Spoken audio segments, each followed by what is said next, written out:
Bien, mis hermanos, vamos a continuar con nuestra enseñanza en este libro de Efesios. Y bueno, pues ya hasta aquí hemos visto esta parte práctica, estamos viendo esta parte práctica que Pablo pone en esta epístola.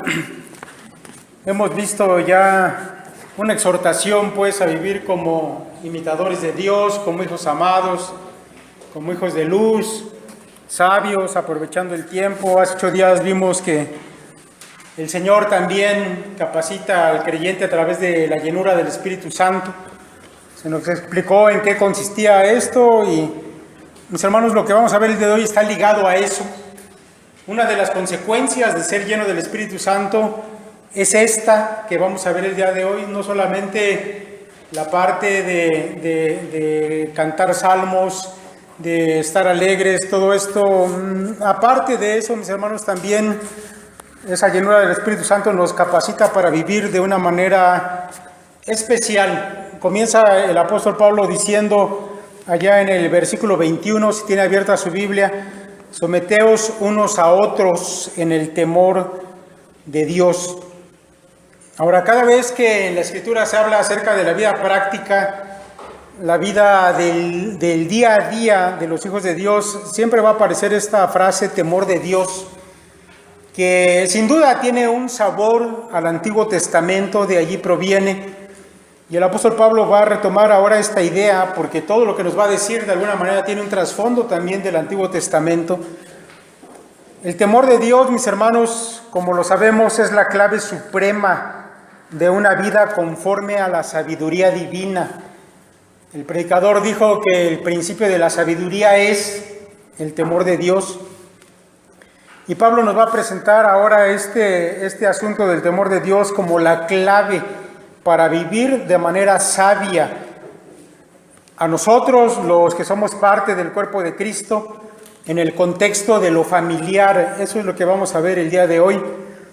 Ahora, mis hermanos, ustedes saben también que solamente hay 2 tipos de sabiduría conocida en este mundo. No hay más que eso. Por un lado, mis hermanos, tenemos al mundo que ha producido a lo largo de su historia montones de filosofías, una gran variedad de corrientes de pensamiento. Sin embargo, la Biblia, resume todas estas cosas en una sola parte, en una sola cosa.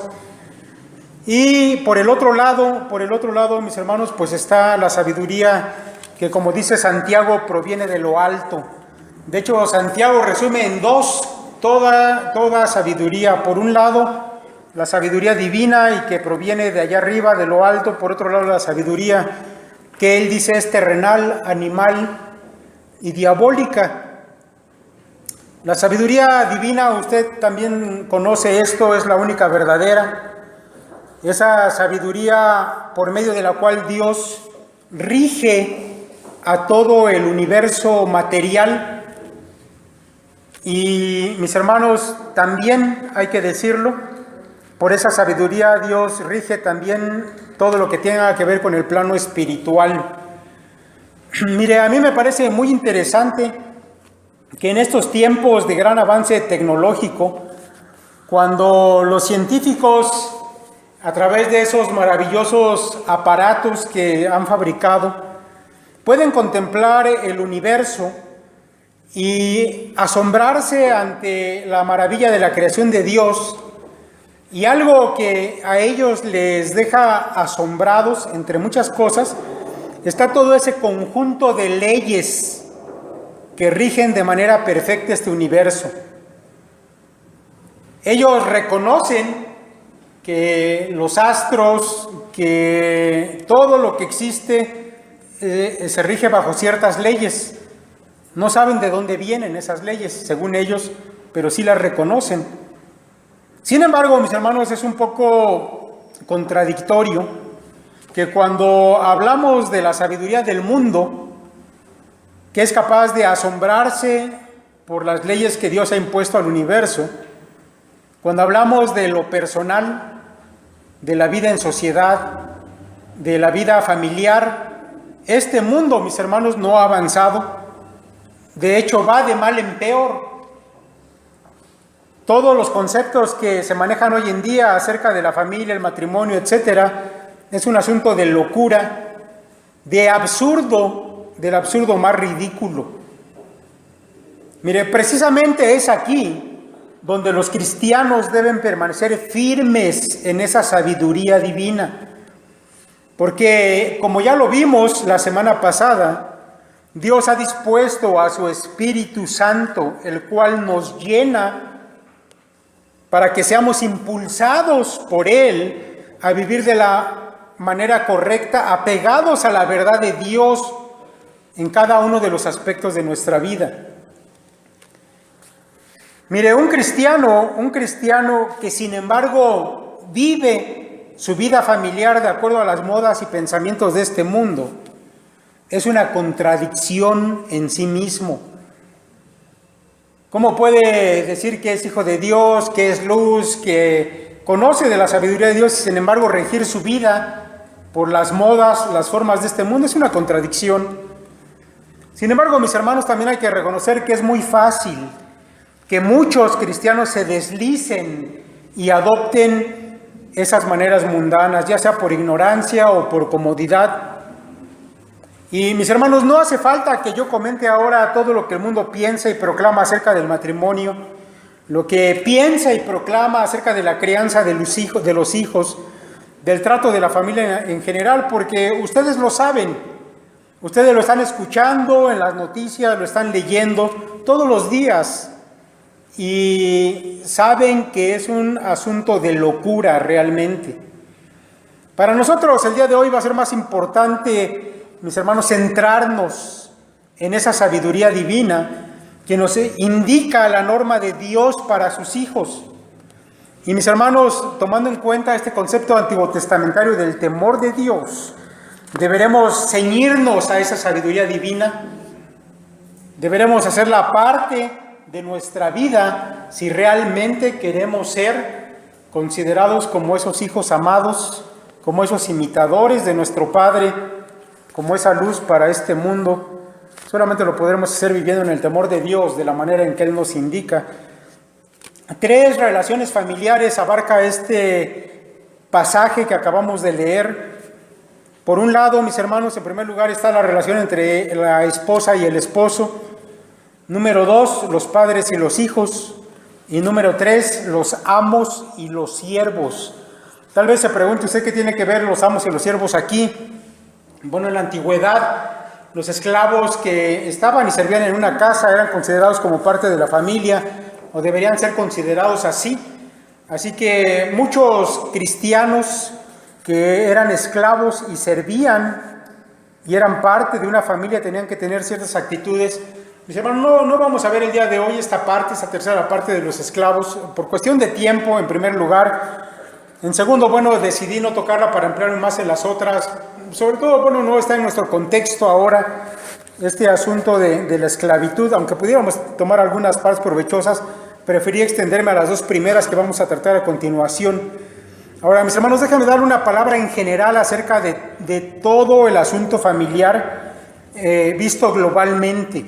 Mire, para todos los grupos que Pablo incluye en estos párrafos, la sabiduría de Dios dice: someteos unos a otros.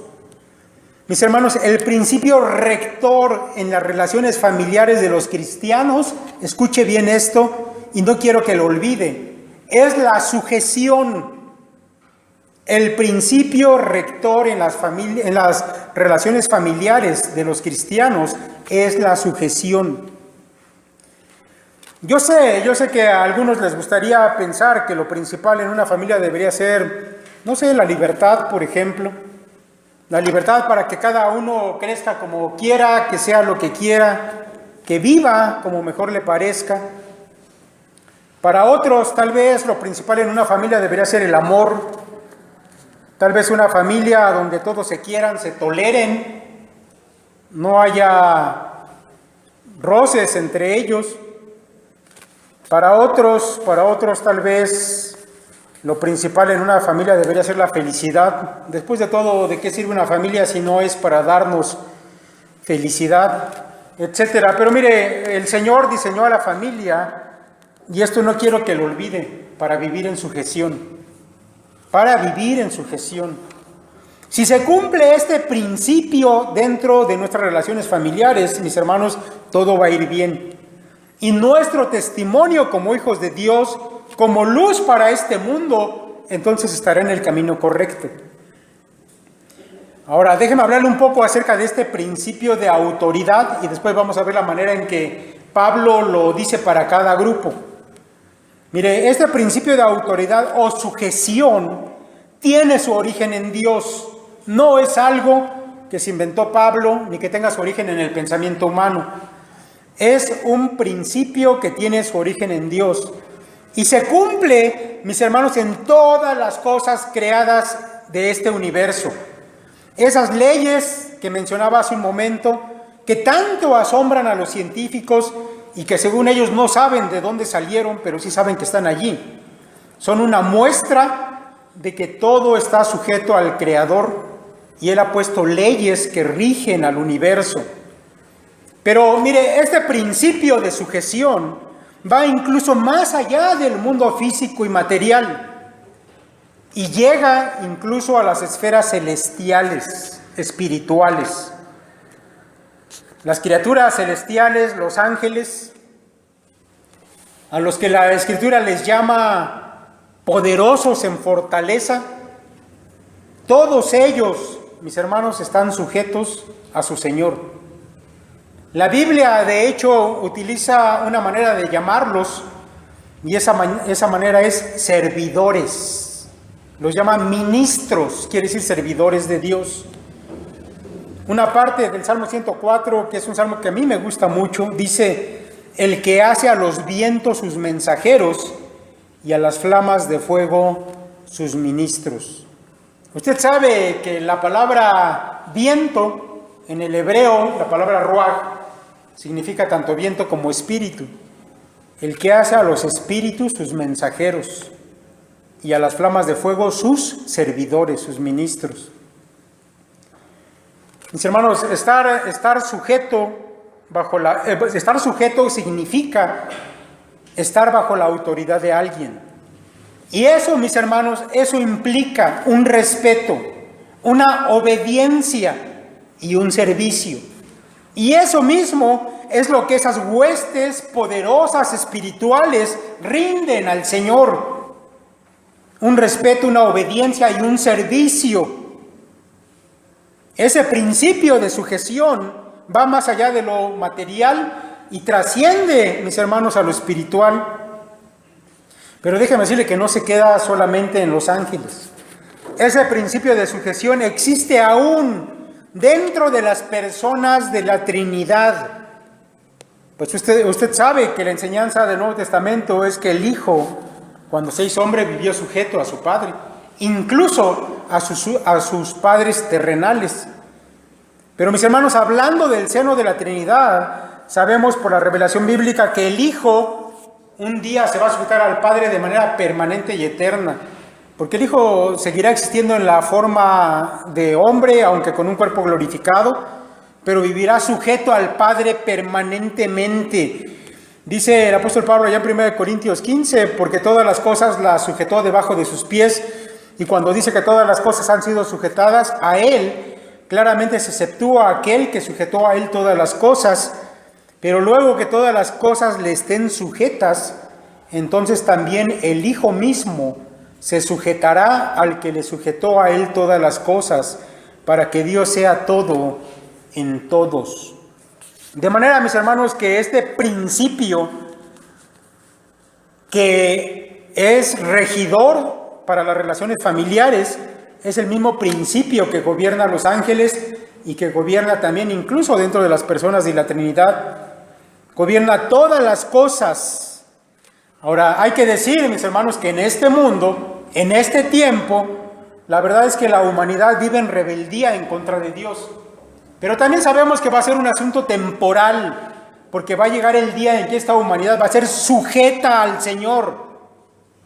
Aunque ellos no quieran, van a tener que doblar sus rodillas delante de Jesucristo, así como allá abajo los ángeles caídos también reconocerán que Jesús es el Señor, todo va a estar sujeto delante de Él. Es el principio, mis hermanos, bajo el cual Dios ha creado todas las cosas y todas las cosas funcionan.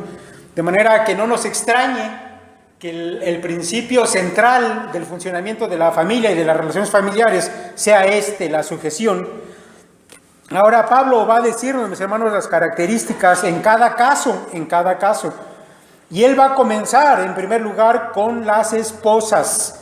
De hecho, él sigue un formato en su exposición. Habla primero de los que se sujetan y después de la autoridad a la que se sujetan. Por eso comienza con las esposas y luego los esposos. Luego primero los hijos y luego los padres.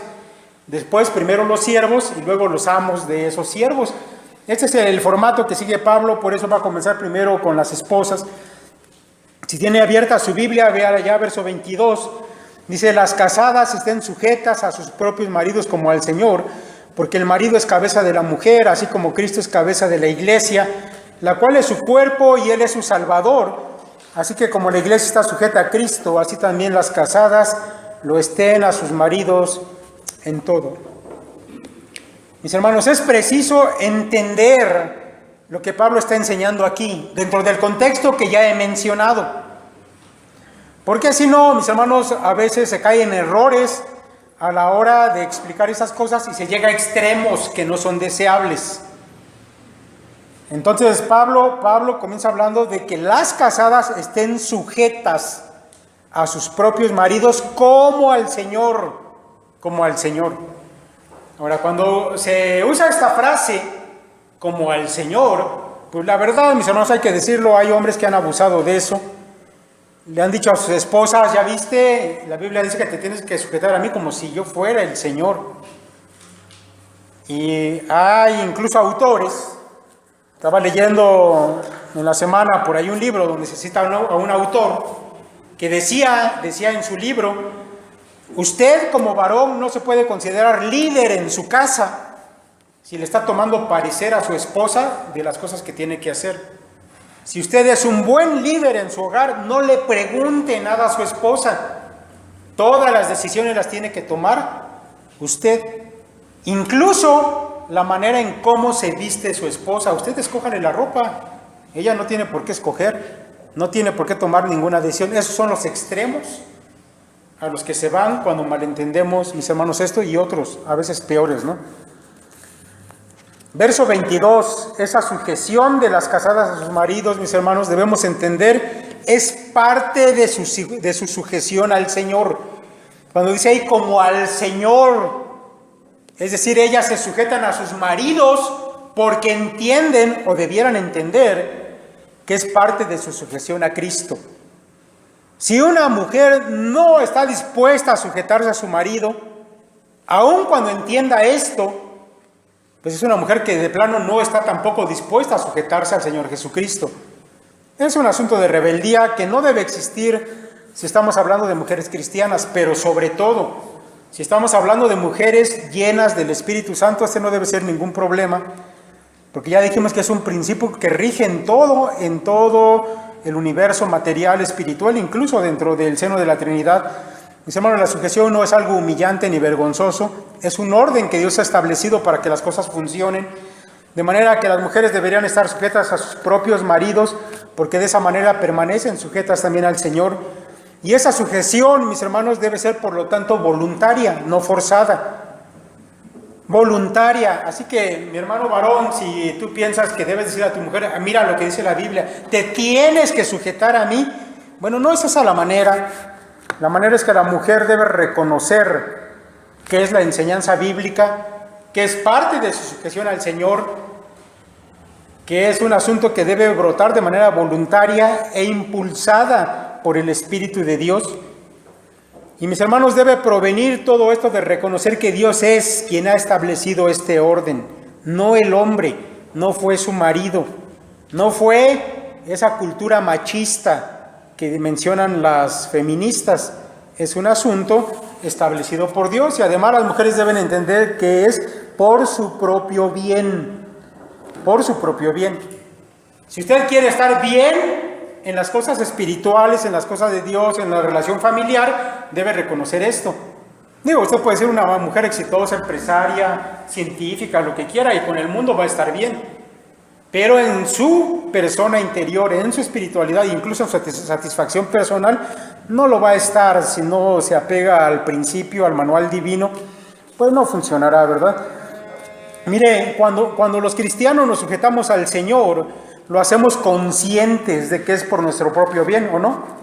Cuando usted decidió sujetarse a Cristo, lo hizo porque reconocía que era por su propio bien, aún en cosas que no le gustaran. Siempre es así, pero al final de cuentas terminamos sujetando nuestra voluntad al Señor, porque, mis hermanos, es para nuestro propio bien. Y cuando ese entendimiento viene a nuestra mente, entonces llega también el gozo, lo hacemos gozosos, no por la fuerza.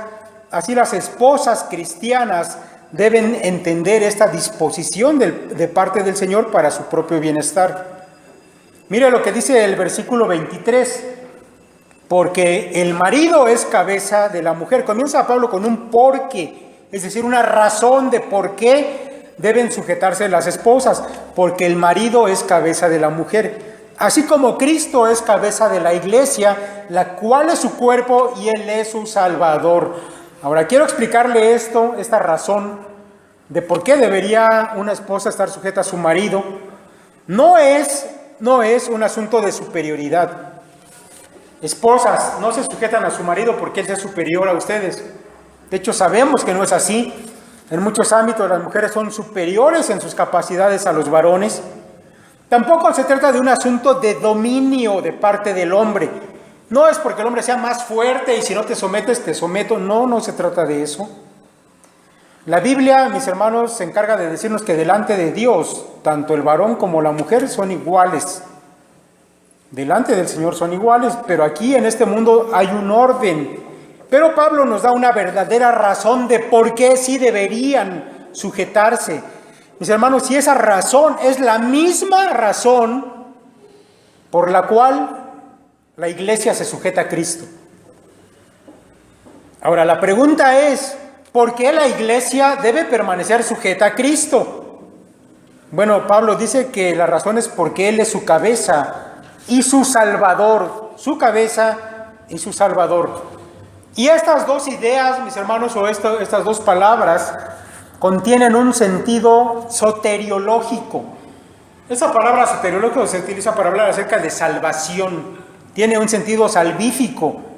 Tiene un sentido, mis hermanos, que está arraigado en un principio vital, en un principio de transmisión de la vida.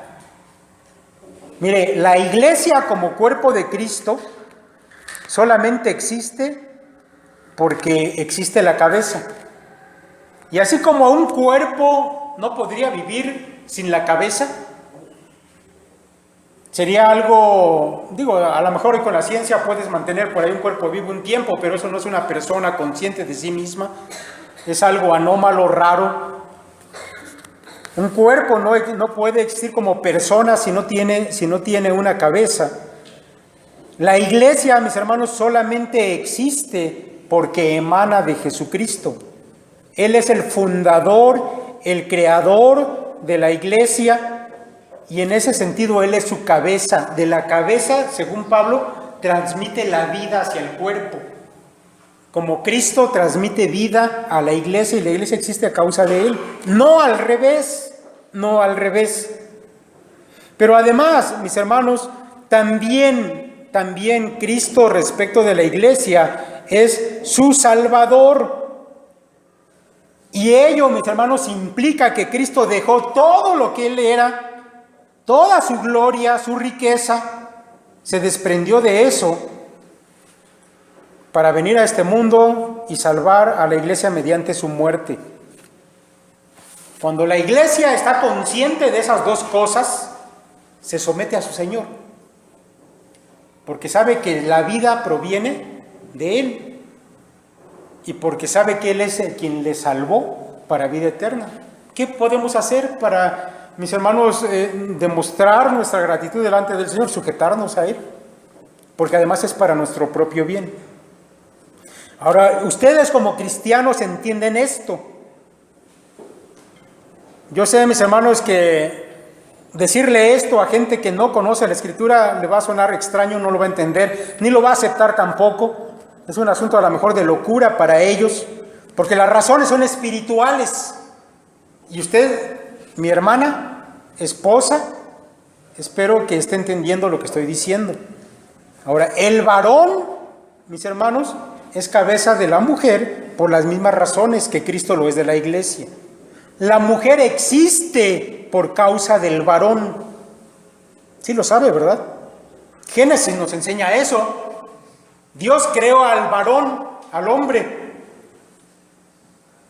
Pero en virtud de que estaba solo y eso no era bueno, entonces Dios creó a la mujer como su compañera idónea, como esa ayuda idónea. Así que el varón fue creado primero y después de él, de una costilla de él, provino la mujer. Pero no solamente Génesis declara eso, también allá Pablo en Corintios dice, porque el varón no procede de la mujer, sino la mujer del varón. Y tampoco el varón fue creado por causa de la mujer, sino la mujer por causa del varón. Y esto quiere decir que, mis hermanos, la mujer llegó a existencia y a tener vida a causa del varón. Así como la iglesia existe y llega a tener vida por causa de Cristo. Digo, toda proporción guardada, pero Pablo está tomando este ejemplo. La mujer procede del varón, es decir, una mujer encuentra sentido a su existencia de la manera correcta solamente si entiende que ella fue creada para ser una ayuda del varón. Y su papel es de subordinación a la cabeza. No es de sujeción en un sentido humillante, de servilismo, sino de una subordinación voluntaria, porque reconoce de dónde proviene, de quién es su cabeza. Pero, mis hermanos, no solamente el hombre es el origen de la mujer, sino también ha sido puesto por Dios para cuidar de ella, tanto en lo físico como en lo emocional, como en lo espiritual. De esa manera, al igual que Cristo con la iglesia, el varón sustenta a su esposa. Pablo dice aquí que Cristo sustenta a la iglesia, que cuida de ella y se la quiere presentar sin mancha ni arruga. En el caso del varón con su esposa tiene que ser igual. Ese esposo debe cuidar de la mujer en el sentido espiritual. Mi hermano varón, usted es responsable de que su esposa no se quede estancada espiritualmente, que crezca a la par de usted, que sustente sus necesidades físicas. Si en su casa su esposa es la que trabaja, usted se queda allí, eso no está bien. Es su responsabilidad como varón. Por eso su mujer ve en el varón lo que la iglesia vería en Cristo, es su Salvador, quien la sustenta, quien la cuida, quien la guarda. Mire, hace algún tiempo estaba viendo por ahí un video en la red y estaba viendo que hoy en día el movimiento feminista, que propiamente no es realmente el feminismo en sus raíces más puras, sino todo ese movimiento que ha venido surgiendo ahora donde las mujeres protestan de todo. Y estaba precisamente hablando por ahí una mujer y decía ella que en los países europeos, donde el feminismo ha tenido tanta fuerza, y en lugares, por ejemplo, como España, no sé si usted lo ha escuchado esto, pero en España toda la ley está a favor de las mujeres, de manera que a los hombres se les ha ido rebajando. Si un varón por allá se enoja con la novia, y la novia va y presenta una demanda con la policía viene y al varón le quita su casa y se lo da a la novia, y el varón no puede hacer nada. Él tiene que probar que no agredió a su mujer, no tiene que probar ella que él lo agredió, sino al revés, etcétera. ¿No?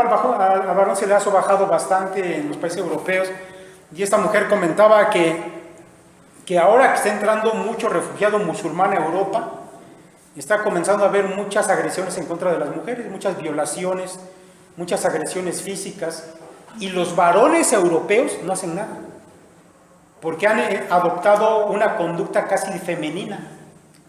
Y esas mujeres que esperaban que sus varones hicieran algo, los varones no hacen nada, porque al varón se le sacó de su papel. Y entonces ahora ellas se quejan y le piden al gobierno que hagan algo, porque a las mujeres la están golpeando, la están violando y los varones no hacen nada. Pero la mujer solita se salió del cuidado del varón, ellas quisieron eso. Mis hermanos, dentro del plan de Dios, el hombre toma ese papel de protector de la mujer.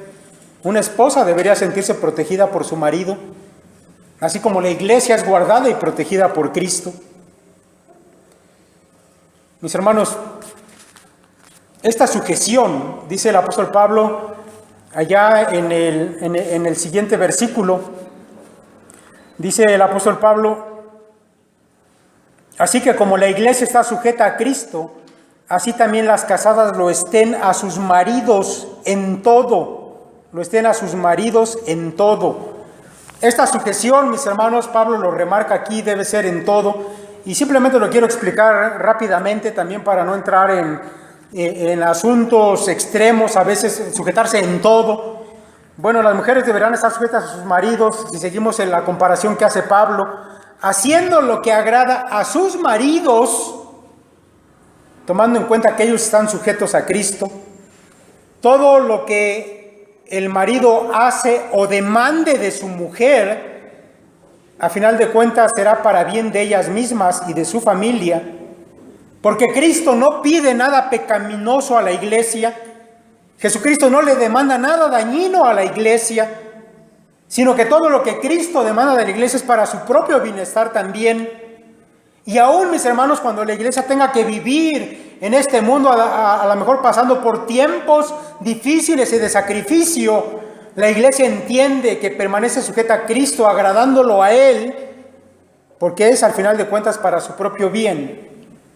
Así una mujer se sujeta al marido en todo, sabiendo que un marido cristiano no va a demandar de ella cosas humillantes o fuera de la voluntad del Señor.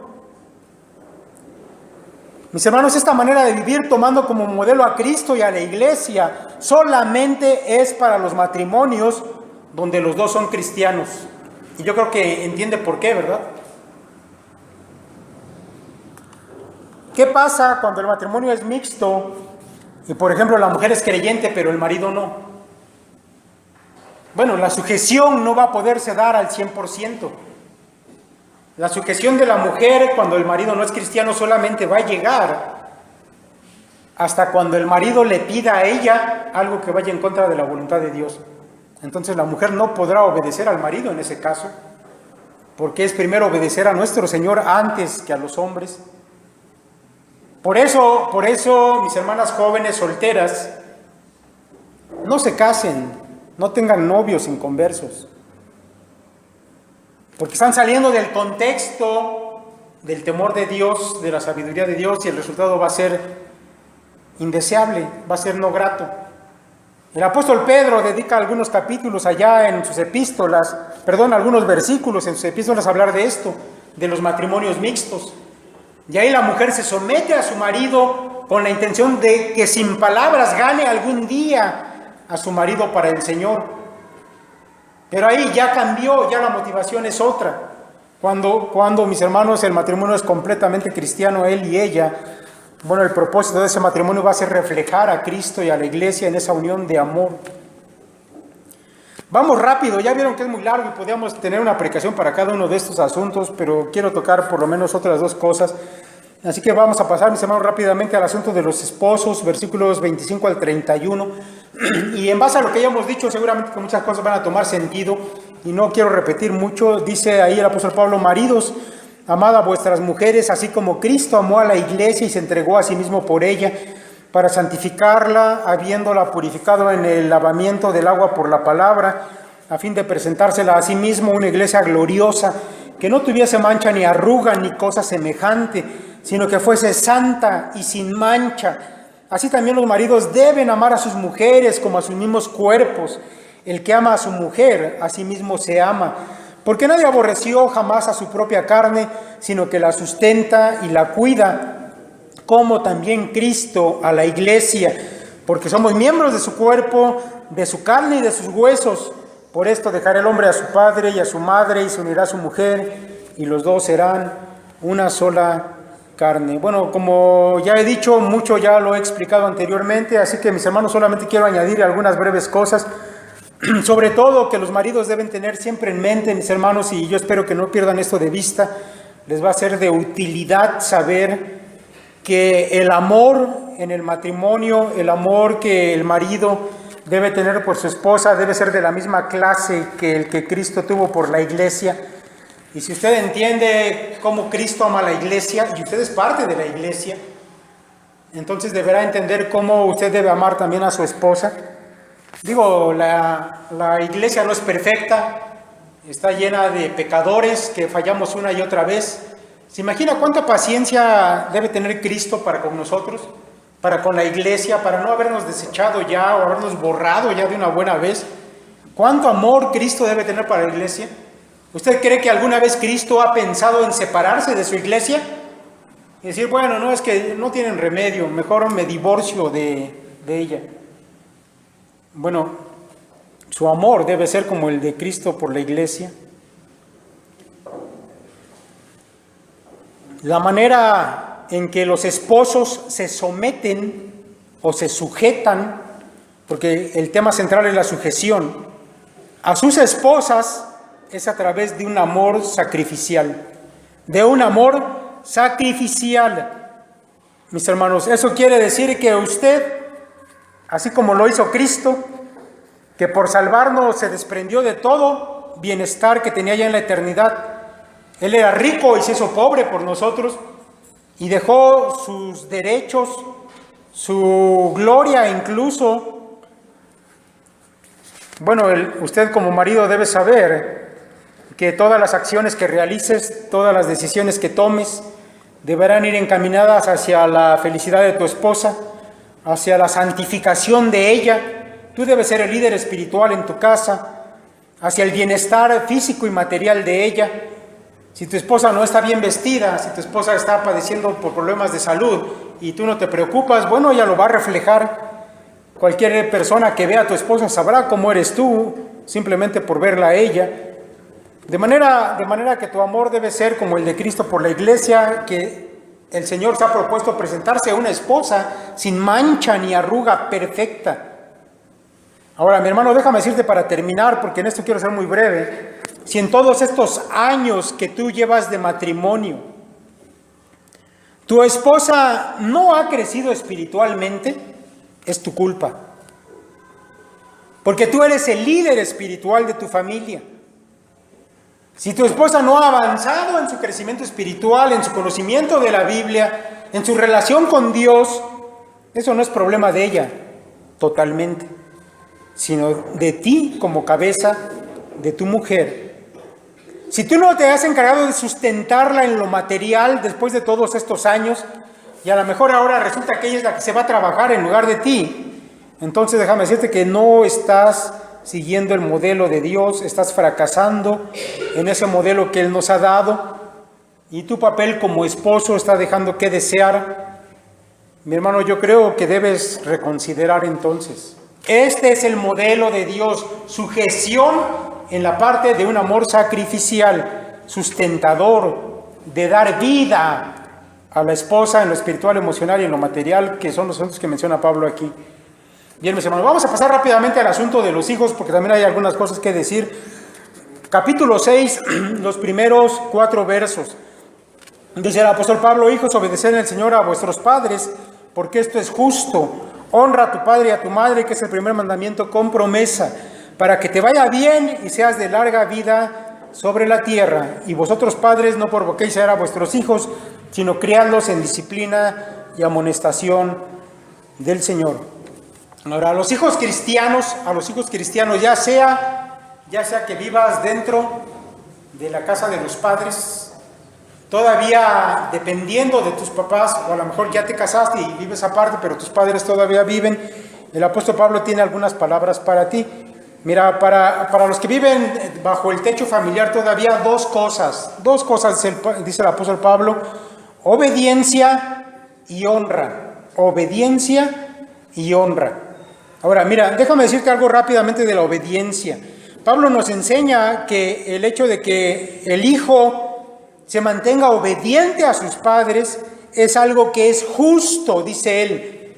No solamente, mi hermano, es bueno, sino que además de ser algo bueno, es algo que delante de Dios es visto con aprobación. porque la palabra justicia, o la palabra justo que se utiliza aquí, como modo de vida allí en la Biblia, va a aparecer como todas esas cosas que están de acuerdo con la norma moral divina. Las cosas designadas por Dios y por medio de las cuales los hombres son vistos por el Señor como aceptables delante de Él. Mis hermanos, lo contrario, vivir de la manera contraria produce el resultado contrario en la visión que Dios tiene de ti. Si eres un hijo desobediente, eres alguien que es reprobado delante de los ojos del Señor. Por eso sujetarte a tus padres también es en el Señor, es decir, es parte de tu sujeción al Señor. Un hijo desobediente es visto como un hijo no aprobado delante de Dios. Ahora hay que decir que, mis hermanos, nuevamente aquí encontramos un gran contraste entre los hijos de Dios y los hijos de este mundo, porque ellos se caracterizan precisamente por su rebelión y desobediencia a los padres. Y mis hermanos jóvenes, yo no tengo que decirles de eso tampoco, ¿verdad? Ustedes lo pueden ver. ¿Cómo es la juventud del día de hoy? Digo, Pablo ya decía, en los postreros tiempos van a venir asuntos peligrosos, porque va a haber hombres amadores de sí mismo, etcétera. Va a dar una larga lista Pablo, y entre ellos dice desobedientes a los padres. Y díganme si no, eso es lo que caracteriza las relaciones de los hijos con los padres el día de hoy. Pero aquí hay un gran contraste, porque los hijos de Dios, ellos viven de manera diferente, sometiéndose y obedeciendo a sus padres. Ahora, Pablo añade una cosa más, dijimos que eran dos, una cosa más. Aparte de obedecer, también deben honrar a sus padres. Y la palabra honrar, usted sabe que significa reconocimiento y respeto, pero en la Biblia, mis hermanos, la palabra honrar va más allá de eso. Honrar implica tener un cuidado de las necesidades materiales y físicas de tus padres. Y este mandamiento, dice Pablo, es primordial y tiene una promesa. Tiene una promesa. Una larga vida en esta tierra, si tú eres una persona que honra a tus padres.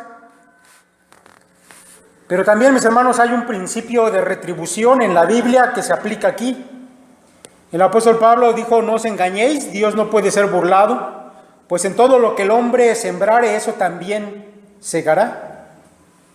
¿Qué quiero decir con esto? Así como tú tratas a tus padres hoy, así te van a tratar tus hijos mañana. No te engañes, Dios no puede ser burlado.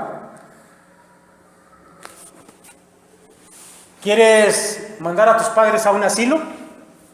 Bueno, pues prepárate para que cuando llegue el momento también tus hijos te manden igual. ¿Quieres desatenderte de las necesidades de tus padres que tal vez ya no se pueden valer del todo por sí mismos? Bueno, eso mismo te espera cuando tú llegues a esa edad. Porque ese es un principio de retribución que Dios ha establecido. Es importante que lo tomes en cuenta. Digo, acerca de este asunto, por ejemplo, de un padre muy anciano, que incluso a veces ellos mismos dicen, es que yo quiero que me lleves a una institución, estoy de acuerdo en eso. Tal vez pudieras pensar en eso, pero que tú lo lleves en contra de su voluntad, digo, no, eso no es correcto. Tú eres responsable de eso, y déjame decirte algo más.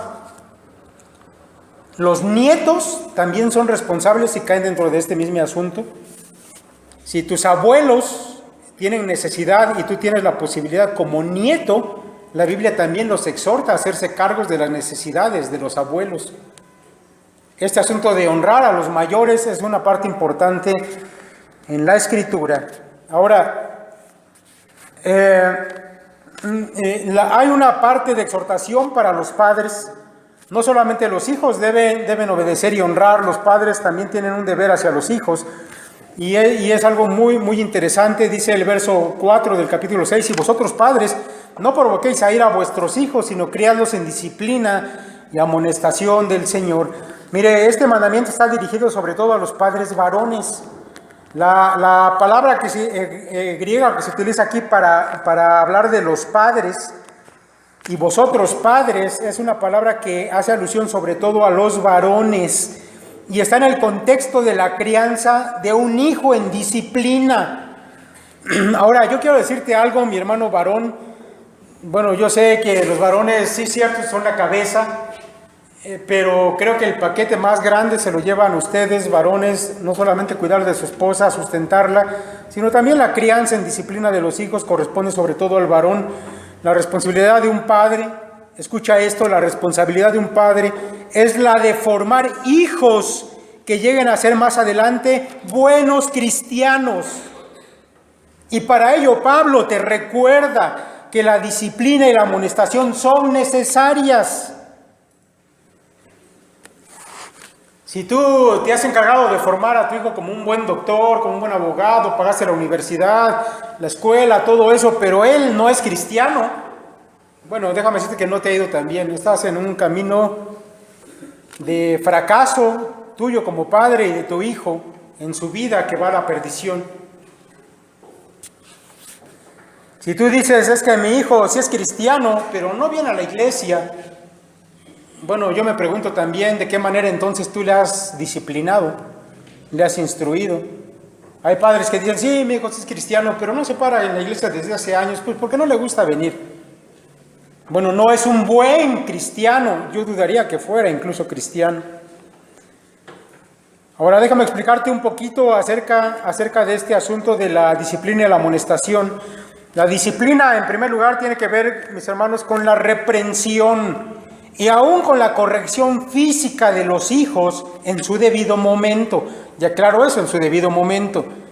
Cuando el niño es pequeño y tú estás comenzando a formar en él los principios, la conducta, es necesario que haya una disciplina. Y si es necesario que sea una disciplina de carácter físico, no tengas miedo en aplicarla.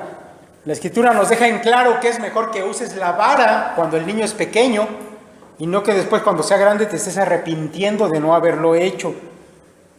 Ahora, la disciplina, esa palabra que Pablo utiliza aquí tiene que ver con eso. Pero también él utiliza otra palabra, amonestación.